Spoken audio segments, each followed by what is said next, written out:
Halo semuanya, selamat datang di video animasi kelompok kami. Yang terhormat, Bapak Setiawardi Nuswantoro MKOM, selaku dosen pengampu mata kuliah Manajemen Proyek Sistem Informasi. Sebelumnya, perkenalkan, saya Mempriantoni dengan NIM 2454030401. Saya Delima Nurul Azmi dengan NIM 2454030487. Saya Bunga Citra Lestari dengan NIM 2454031020. Kemudian saya Ahmad Zaini dengan NIM 2454032451. Pada video kali ini, kami akan membahas tentang konsep dasar sistem informasi. Di era digital seperti sekarang, sistem informasi sudah menjadi bagian penting dalam kehidupan sehari-hari, mulai dari sekolah, bisnis, hingga aktivitas sederhana yang kita lakukan setiap hari. Nah, supaya lebih mudah dipahami, yuk kita pelajari bersama materi ini dengan cara yang santai dan menarik. Pernah terpikir bagaimana sesuatu bisa bekerja? Itu namanya sistem. Sistem adalah kumpulan elemen yang bekerja sebagai satu kesatuan, saling mendukung satu sama lain agar sebuah proses bisa berjalan sampai tuntas. Coba bayangkan sepeda motor. Di dalamnya ada mesin, roda, rantai, sampai stang. Bayangkan kalau mesinnya saja yang menyala tapi rodanya tidak ada. Motornya tidak bakal bisa jalan, kan? Nah, itulah sistem. Semua komponen tadi harus saling berinteraksi dan bekerja sama supaya motor bisa melaju dan mengantarkan kita sampai tujuan. Lalu, apa saja sih yang membuat sesuatu disebut sebagai sistem? Ada beberapa resep rahasia di dalamnya. Pertama, komponen. Sistem itu kayak tim sepak bola, isinya ada banyak bagian seperti orang atau alat yang bekerja bersama. Kedua, interaksi. Semua bagian ini saling butuh dan terhubung satu sama lain. Ketiga, tujuan. Sistem dibuat bukan tanpa alasan, tetapi untuk mencapai hasil akhir tertentu. Keempat, setiap sistem mempunyai karakteristik yang unik. Ada batasannya, lingkungannya, dan alur kerja dari input, proses, hingga jadi output. Terakhir, contoh sistem ada di mana-mana. Dari sistem pernapasan di tubuh kita, komputer yang kamu pakai, sampai sistem tata surya yang megah di luar sana. Banyak yang mengira data dan informasi itu hal yang sama, padahal kenyataannya sangat berbeda. Mari kita lihat perbedaannya. Data itu adalah kumpulan fakta atau kejadian nyata, namun mentah dan belum punya arti bagi kita. Sedangkan informasi adalah hasil dari pengolahan data tersebut yang sudah diklasifikasikan dan diinterpretasikan sehingga dapat digunakan untuk mengambil keputusan penting. Biar makin jelas, membayangkan perbandingannya seperti kopi. Data itu didapat dari segenggam biji kopi mentah yang belum bisa kita nikmati. Nah, informasi itu menyajikan secangkir kopi hitam yang siap diminum. Setelah biji kopi diproses, mulai dari disangrai, digiling, hingga diseduh, barulah ia menjadi minuman yang bermanfaat, yang memberi kita energi untuk terus bekerja atau membuat keputusan. Nah, sekarang pertanyaannya, apa sih sistem informasi itu? Gampangnya, sistem informasi itu adalah jembatan. Jembatan yang mempertemukan apa yang terjadi di lapangan dengan keputusan yang dibuat oleh para pimpinan. Ada 3 hal utama yang dilakukan sistem ini. Pertama, menghubungkan data harian dengan strategi besar. Sistem ini mencatat hal-hal kecil seperti data penjualan atau absensi, lalu mengolahnya menjadi langkah besar untuk masa depan perusahaan. Kedua, mendukung operasional dan manajerial. Bayangkan sistem ini sebagai asisten pribadi. Dia membantu staf bekerja jauh lebih cepat, sekaligus membantu bos menjaga kondisi perusahaan dengan lebih mudah. Dan yang ketiga, menyediakan laporan untuk semua. Sistem ini seperti penyedia rapor yang transparan, baik untuk orang dalam organisasi maupun pihak luar yang mengancam, seperti untuk urusan akreditasi. Dalam konsep dasar sistem informasi, kita bisa menganalogikan dengan contoh sederhana dari sistem kasir di toko. Saat kasir memindai barcode, Setiap barang yang terjual langsung tercatat secara otomatis pada saat itu juga. Proses ini disebut sebagai transaksi harian atau operasional karena mencatat aktivitas yang terjadi secara langsung.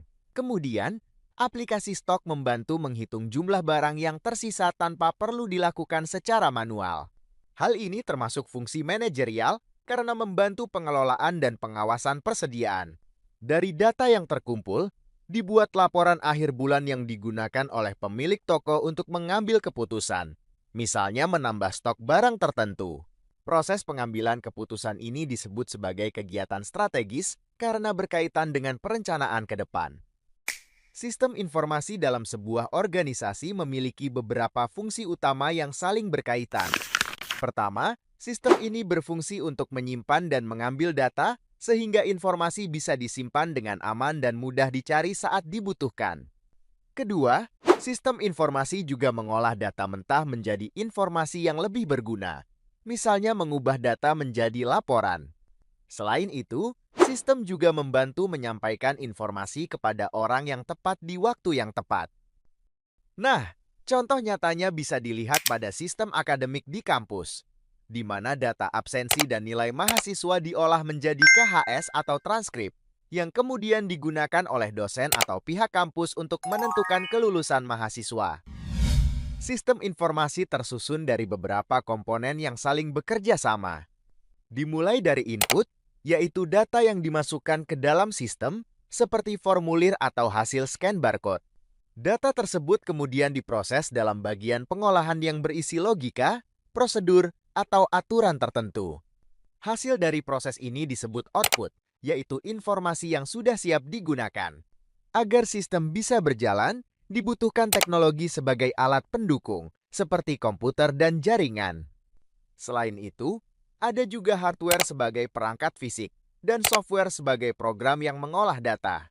Semua data disimpan dalam basis data yang terorganisir dengan baik, serta dilindungi oleh sistem kontrol untuk mencegah kerusakan atau gangguan.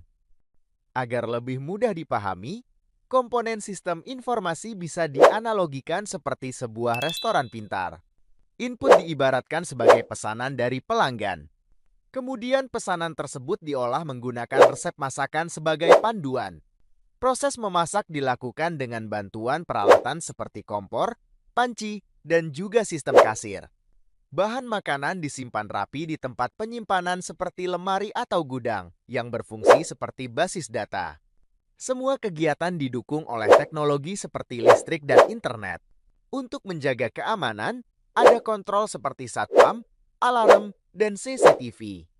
Hasil akhirnya adalah makanan yang siap disajikan kepada pelanggan, yang diibaratkan sebagai output atau informasi. Mengapa kontrol dalam sistem informasi sangat penting? Karena tanpa pengendalian, sistem yang bagus sekalipun bisa mengalami kerusakan. Ancaman terhadap sistem bisa berasal dari berbagai hal, seperti faktor alam, misalnya kebakaran atau banjir. Faktor manusia, seperti kesalahan input atau kecurangan. Dan faktor teknis, seperti kerusakan sistem atau gangguan teknologi.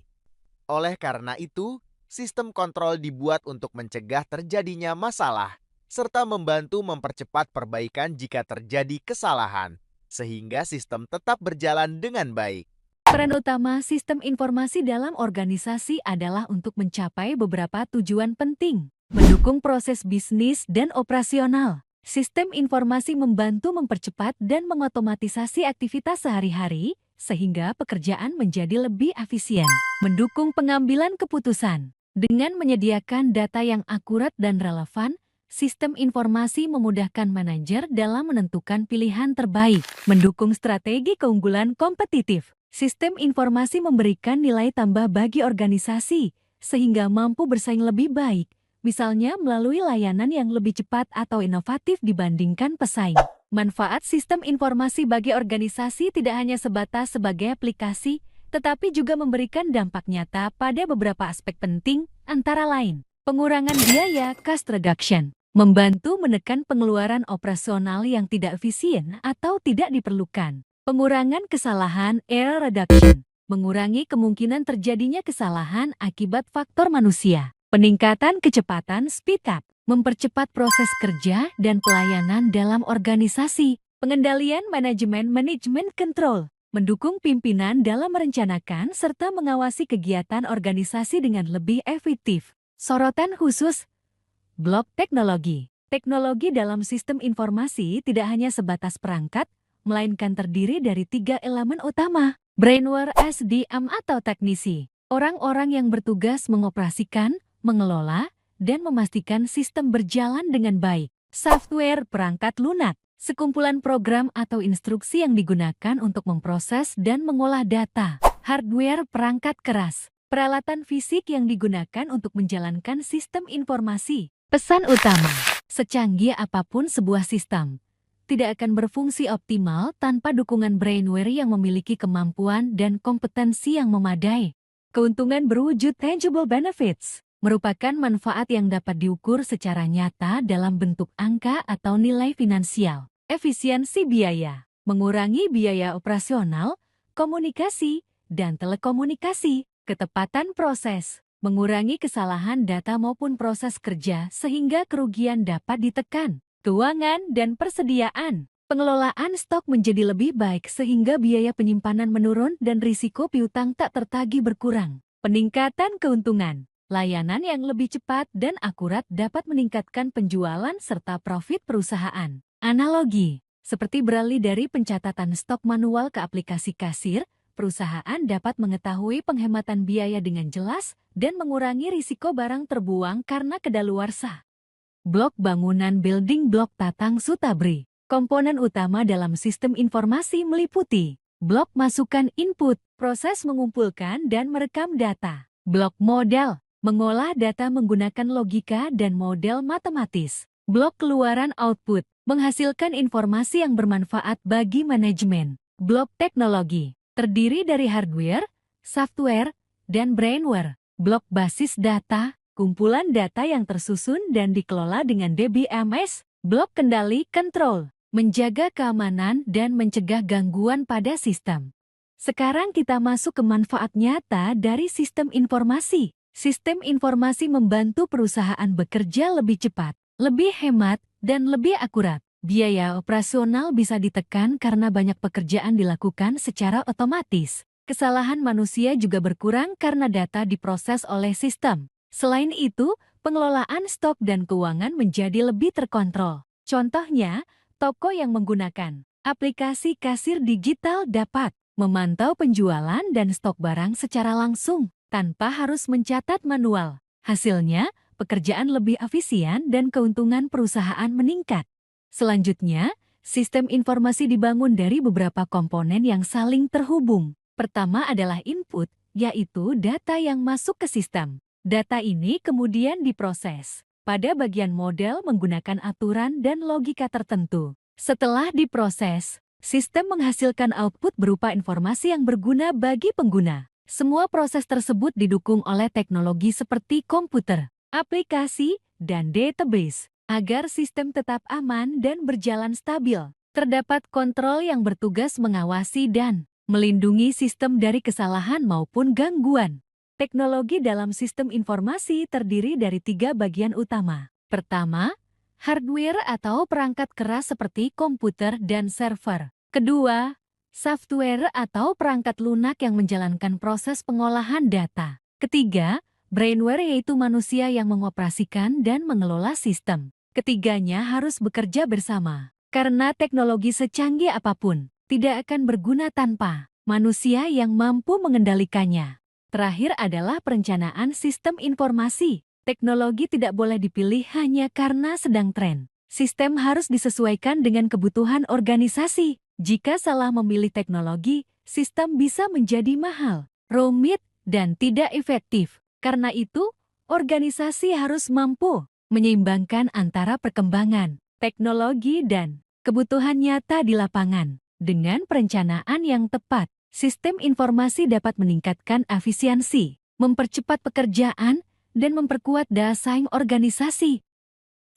Nah, itu tadi penjelasan mengenai konsep dasar sistem informasi. Dari pembahasan tadi, kita bisa memahami bahwa sistem informasi memiliki peran penting dalam membantu mengolah data menjadi informasi yang bermanfaat dan mempermudah berbagai aktivitas. Semoga video animasi ini dapat membantu teman-teman lebih memahami materi yang telah disampaikan. Terima kasih sudah menonton, dan sampai jumpa di video berikutnya.